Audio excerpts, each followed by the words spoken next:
Sæl, ég heiti Tinna og prófessor við Hagfræðideild Háskóla Íslands. Í þessu stutta myndbandi langar mig til að sýna áhugasömum hvernig má framkvæma hagfræðilegt mat á fyrirkomulagi ferða til landsins á þessum óvenjulegu tímum. Það eru margar leiðir færar við slíkt mat. Sumir hafa í fjölmiðlum til dæmis dregið fram rök byggð á þjóðhagsstærðum.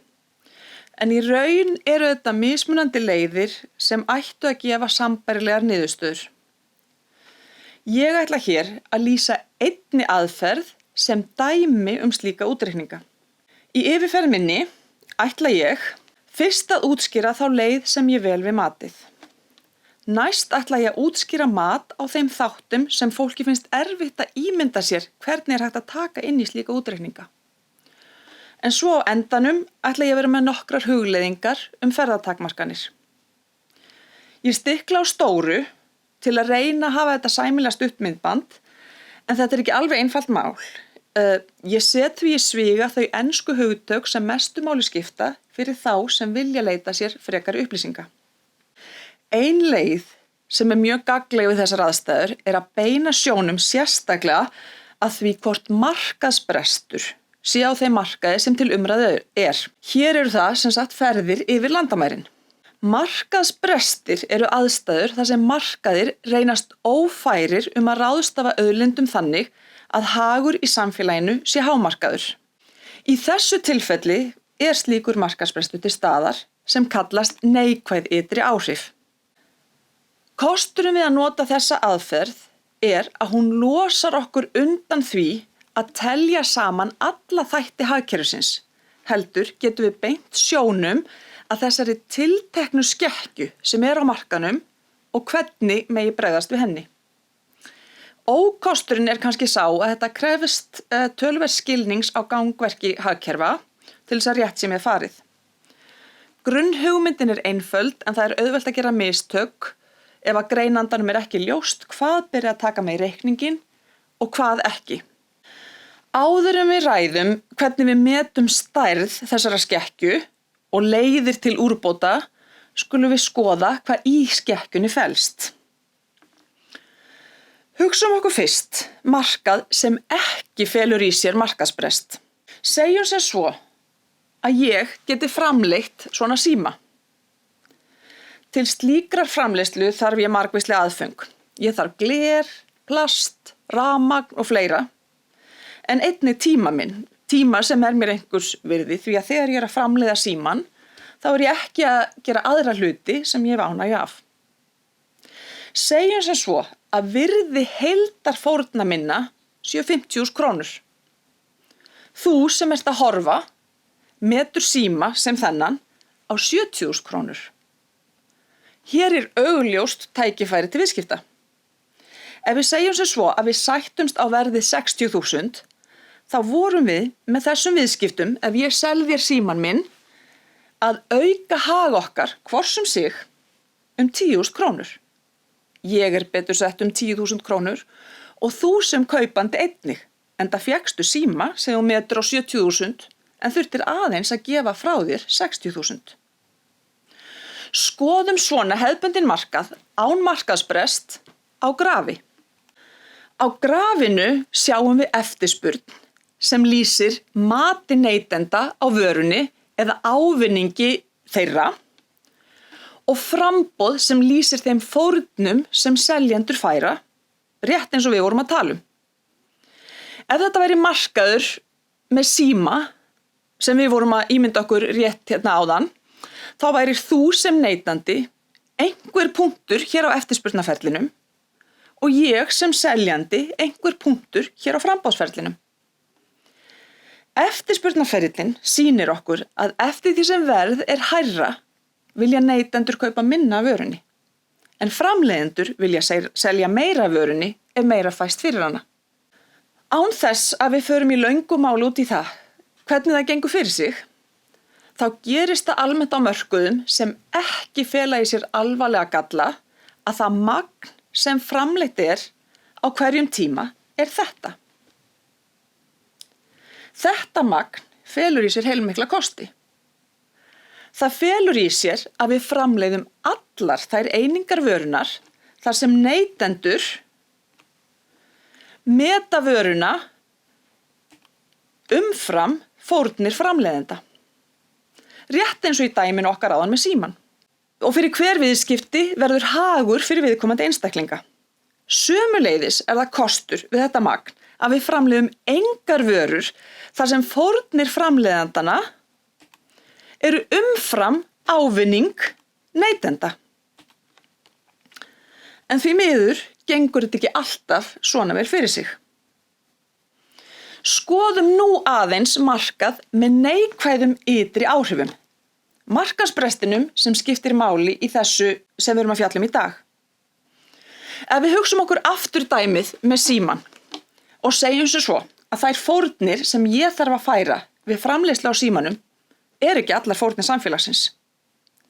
Sumar fórnir falla á einstaklinga sem eiga enga aðkoma að þessum viðskiptum.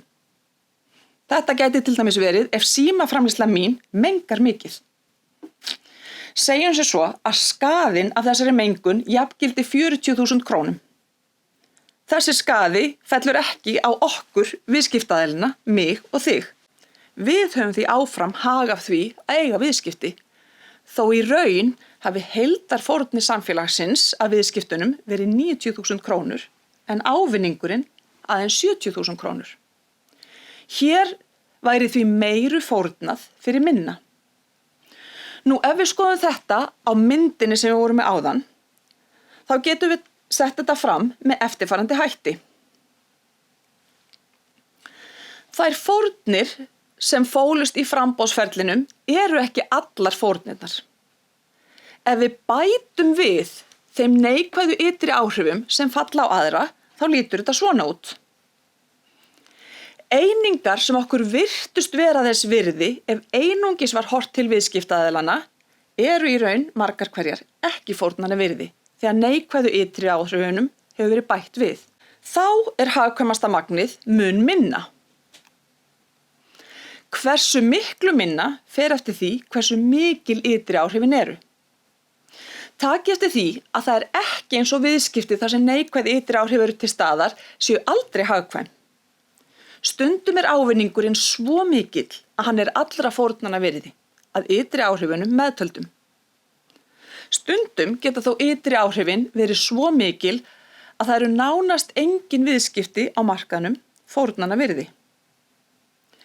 Þetta sá markaðsbrestur sem við að eiga á landamærunum.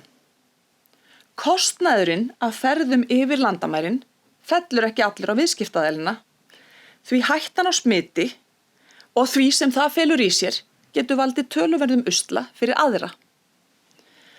Það sem við spyrjum okkur þá hvað til ráða?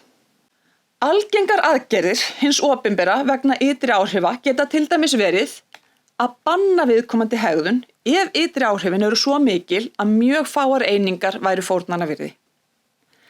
Bann við ferðum yfir landamærin hefur í sjálfu sér ekki verið hávært í umræðunni, en ýmsar takmarkanir eru þó það íþyngjandi fyrir farþegana að markaðurinn skreppur mjög verulega saman.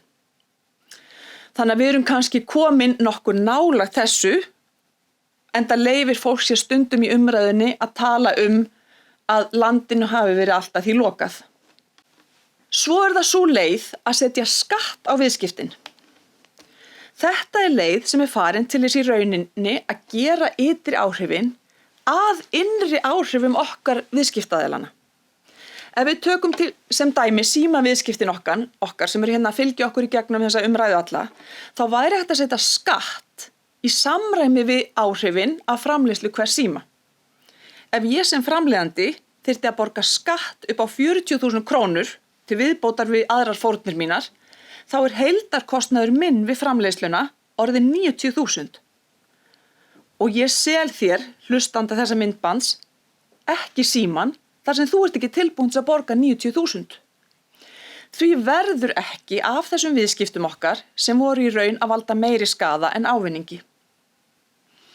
Eitthvað sambærilegt væri hægt að gera á landamærunum og jafnvel ef sú leið ekki farin, þess virði að skoða hversu mikil þessi ytri áhrif eru.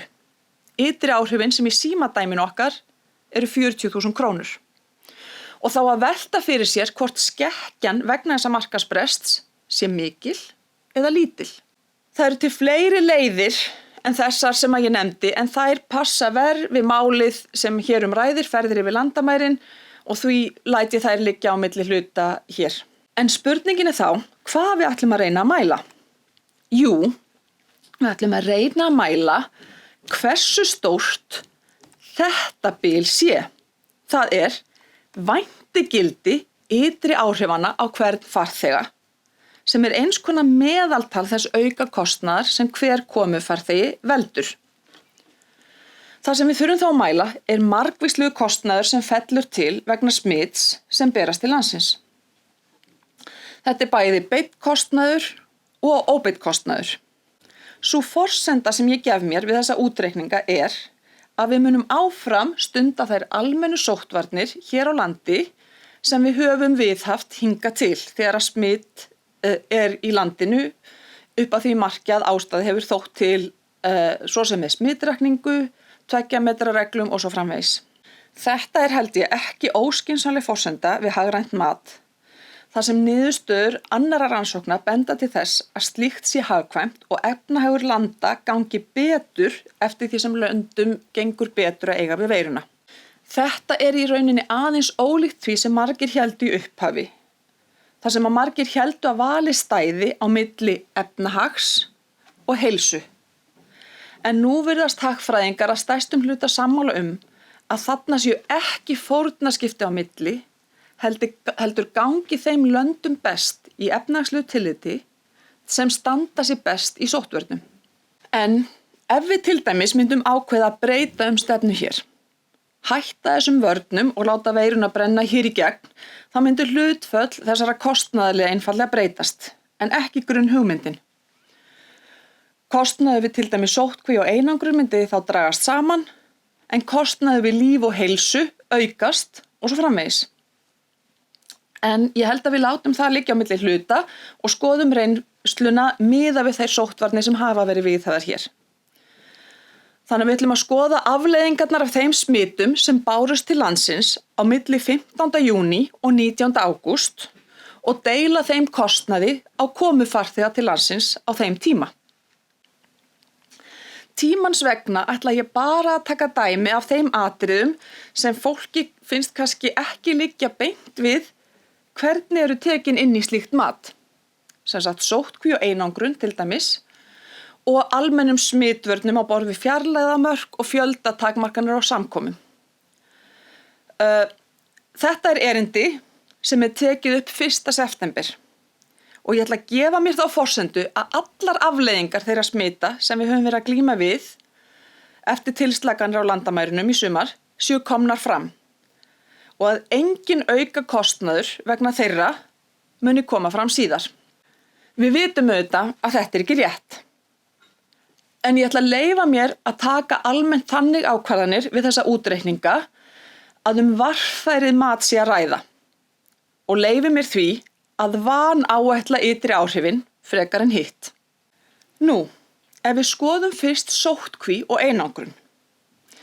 Hér er hægt að fara frekar algenga leið sem er aðferð afhjúpaðs vals, þar sem hegðun einstaklinga á mörkuðum er notuð til að finna út virði þeirra gæða sem ræðir. Sem sagt virði þess að þurfa ekki að vera í sóttkví eða einangrun. Hér notum við virði þeirrar framleiðslu sem tapast við sóttkví og einangrun, en jafnframt þar sem við vitum mat fólks á frítíma sínum í samanburði við þau gæði sem það öðlast við vinnu. Þetta leyfir okkur að gera ráð fyrir því að vika fólks í fríi sé jafn mikils virði og framleiðni í vinnuviku. Margir vilja meina að þetta feli í sér vanmat á tíma fólks, þar sem við erum í raun að gera ráð fyrir því að frítími í vinnuvikum sé einskis virði. Ég er ekki alveg viss að svo skekkja sé svo alvarleg í þessu tilfelli, en á móti kemur að ég vil frekar að niðurstöður mínar feli í sér varfærið mat á þessum ytri áhrifum, þannig að ég sætti mig alveg við það. Ef ég margfalda áætlaðan tíma í einangrun og sóttkví vegna þeirra smita sem komu til landsins á tímabilinu 15. júní til 19. ágúst með meðallaunum fullvinnandi launamanna að launatengdum gjöldum meðtöldum og deili svo á fjölda komufarþega til landsins, þá fæ ég út að þessi kostnaðarliður einn og sér felur í sér ytri áhrif af hverjum komufarþega upp á rúmlega 10.000 krónur sem ætti þá að bætast við þann kostnað sem með réttu komufarþegar ættu að greiða fyrir skimanir. Þá það mat á þeim fórnarkostnaði sem almennar sóttvarnaraðgerðir fela í sér, svo sem fjarlægðamörk, fjöldatakmarkanir á samkomur, skerðingar og heimsóknum á dvalar- og öldrunarheimilum og svo framvegis. Þetta mat aðeins vandasamara og því gott að skoða fleiri leiðir við mat á þessum þætti. Fyrst notum við sambærilegar aðferðir og lýst var hér að ofan þar sem hegðun fólks nýtt sem leiðarljós við matið. Sem dæmi má taka að miðaverð á þjóðhátíð gefur til kynna að virði þeirrar ánægju sem gestir fá sé að minnstakosti 7.000 krónur á dag. Þetta ánægja sem fólk varð af. Hins vegar skaðinn ekki 7.000 krónur alla daga því suma daga skipta samkomutakmarkanir og fjarlægða viðmið ekki nokkru máli. Og enn aðra daga, til dæmis ef barn fæðist og foreldri getur ekki tekið þátt í fæðingunni eins og venja þá fórnin kannski enn meiri þann dag. En sem sagt punkturinn með aðferðum afhjúpaðs vals að nýta upplýsingar raunverulega hegðun fólks og þær fórnir sem fólk tilbúið til að færa sem leiðarljós við matið. Síðan það tekjuuppbótar aðferðin. En hún tölfræðileg aðferð til að meta þær viðbóta tekjur sem þyrfti að greiða einstaklingi til að hann væri eins vel settur í miðjum sóttvarnaraðgerðum og við hefðbundnar aðstæður. Að lokum það aðferði tjáðs vals, þar sem einstaklingar einfaldlega spurðir virði þess að þurfa ekki að búa við slíkar aðstæður. Ef fólk hefur einhvern tímann þurft að svara slíkum spurningum frá hagfræðingum, þá veit að það ekki auðvelt. Margir virðast misskilja spurningarnar, þeim finnst þær oft siðferðilega ámælisverðar og enn aðrir reyna að hafa áhrif á niðurstöður rannsóknanna með því að svara ekki samkvæmt því sem þeir raunverulega finnst, heldur svara í samræmi við það hvað þeir halda þeir vilji að niðurstöður rannsóknanna séu. Þess vegna þessar aðferðir jafnan taldar sístar við þetta mat. Hér ætla ég þó að leyfa mér að nota þessa síðustu aðferð bara vegna þess að með henni næ ég lægstu upphæðinni og ég að reyna að passa mig í þessum útreikningum að vera ekki að ofmeta ytri áhrifin heldur halda mig við varfærið mat. Miðað við þau gögn sem við núna höfum í höndunum tel ég sem sagt mjög varlega áætlað að það sé hægt að gera ráð fyrir því að greiðsluvilji einstaklinga til þess að búa ekki við þessar aðstæður væri 1.000 krónur á dag eða 7.000 krónur að meðaltali á viku. Þannig að, ef við hugsum aðeins þetta, þá felur þetta í sér að ef það væri hægt að smella fingri og allar þessar kvaðir tengdar almennum sóttvörnum færu í eina viku, þá væri meðalmanneskjan tilbúin að greiða 7.000 krónur fyrir slíkt. Fólk getur sjálft metið hvort að það telji að sú upphæð hljómi raunhæf eða ekki. Ef þetta upphæðin og við gerum ráð fyrir því að samkomutakmarkanir og aðrar takmarkanir hafi ekki nein áhrif á börn undir 12 ára, þá veldur þetta samt ytri áhrifum á hvern komufarþega upp á það bil 80.000 krónur. Þið sjáið því að bara þessir 2 kostnaðarliðir sem við erum búin að fjalla slaga hátt í 100.000 sem einstaklingur þyrfti þá að greiða ofan á fullt gjald fyrir skimunina til að leiðrétta markaðinn. Þetta greiddu farþegar ekki í sumar og langt frá því. Þegar allt talið og jafnvel þó miðað sé við íhaldsamt mat, þá reiknast þær fórnir sem aðrir landsmenn færa, þeir sem ekki ferðast yfir landamærin, alltaf á bili sem þannig að það jafnast á við að landsmenn væru látnir borga flugmiðan fyrir viðkomandi ferðalang og gefa honum þó nokkuð af verðmætum í kaupbæti. Sumir gætu hugsað sér, en af hverju hún bara að tiltaka virði þessara þátta, ytri áhrifana? Hvað með virði þess að fara til útlanda? Þar kemur valið við aðferð nefnilega góðum notum. Við þurfum ekki að taka virði þess með í reikninginn því að það þegar inn í líkaninu í eftirspurnaferlinu. Og einhver gæti þá spurt, en hvað með áhrif á aðra markaði sem nýta ferðir yfir landamærin, svo sem vegna útflutnings? Eða hvað með virði á tengdri framleiðslu innanlands? Svarið þar að tengdar vörur í framleiðslu eða neyslu og aðrir þættir sem tengjast með viðskiptalegum hætti eru líka teknir til greina með þessu vali á aðferð. Þar sem tengd viðskipti og hagsmunir þeirra sem starfa í þessum tengdu greinum eru meðtalin í gegnum áhrif á framboðs- og eftirspurnaferlana og teljast því ekki til ytri áhrifa og á ekki að taka með í reikninginn. Að lokum langar mig að kannski setja fram nokkrar hugleiðingar.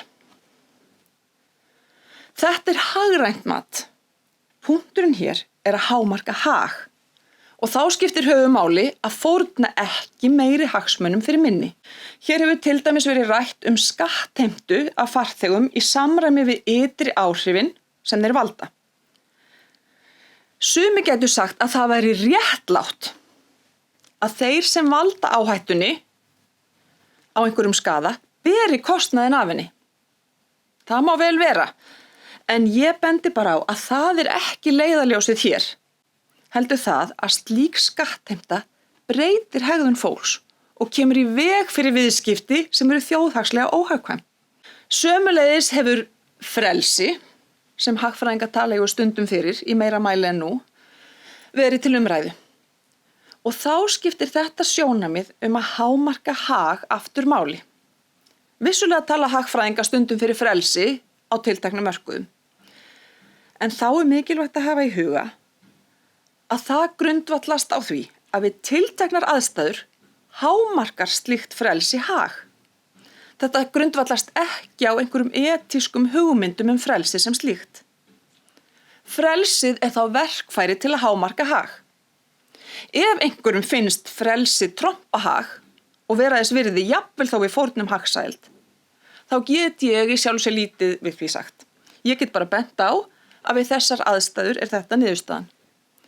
Sama mætti segja aðra þætti sem fólki getur fundist að eigi að trompa það að hámarka hagsæld í samfélaginu, svo sem jöfnuð eða annað. Mér finnst bara mikilvægt að halda því til haga að ég hagfræðingur og ég get fyrst og fremst veitt upplýsingar leiðir til þess að hámarka hag. Þá hefur tvennt verið áberandi í umræðunni sem ég langar til að nefna. Annað eru tímamörk þessara aðgerða. Sumir segja að takmarkanir sem þessar get ekki gengið til lengdar. Þeir útreikningar sem hér hafa verið bornir á borð breytast þó í raun ekkert eftir því til hversu langs tíma litið. Án inngripa markaðurinn óhagkvæmur á meðan ytri áhrif eru til staðar. Við skulum vona að það verði ekki til of langs tíma, en ef inngripum væri hætt þá bara skaði á hverjum tímapunkti og uppsafnaður skaði gæti því orðið töluverður. Svo það að lokum munurinn á smithættu þeirra sem hér eru búsettir og hafa hér tengslanet og ferðamanna. Í mínum útreikningum hef ég lagt þetta í jöfnu. En það hægt að aðgreina þetta og þá verða upphæðirnar sem ættu að leggjast á ferðir Íslendinga gríðarlega háar.